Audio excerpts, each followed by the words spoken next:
بھائی نے سوال پوچھا اگر شوگر کم ہو جائے، میرے بھائیو شوگر کم ہونے کا تو اتنا آسان سا علاج ہے، آپ اپنی والدہ کو کوئی میٹھی چیز کھلا دو، سب سے بہترین میٹھی چیز مکمل غذا کھجور ہے، کھجور کھلاؤ۔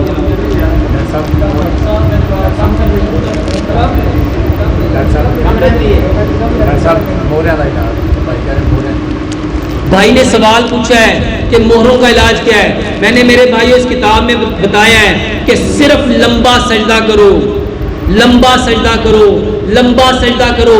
اور کیوں کرنا ہے؟ کیونکہ پیارے پیغمبر جناب محمد صلی اللہ علیہ وآلہ وسلم نے فرمایا اگر لوگوں کو پتہ چل جائے سجدے کی حالت میں ان کو کیا ملتا ہے تو وہ کبھی بھی اپنا سر سجدے سے۔ اور حضرت عائشہ صدیقہ رضی اللہ تعالیٰ عنہ فرماتی ہیں کہ نبی صلی اللہ علیہ وآلہ وسلم اتنا لمبا سجدہ کرتے تھے، اتنا لمبا سجدہ کرتے تھے، اتنا لمبا سجدہ کرتے تھے، میں اکثر ڈر جاتی تھی کہ کہیں نبی صلی اللہ علیہ وآلہ وسلم کی روح پرواز تو نہیں کر گئی۔ میرے بھائیوں ہمیں بھی تو کبھی نہ کبھی تو ایسا سجدہ کرنا چاہیے۔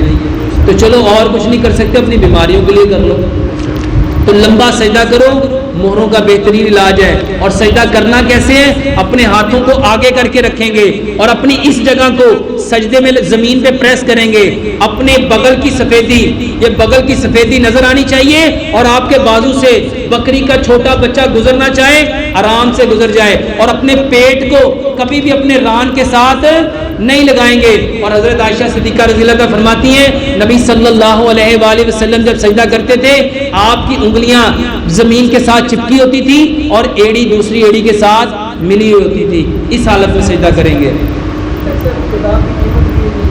اس کتاب کی قیمت 500 روپے ہے۔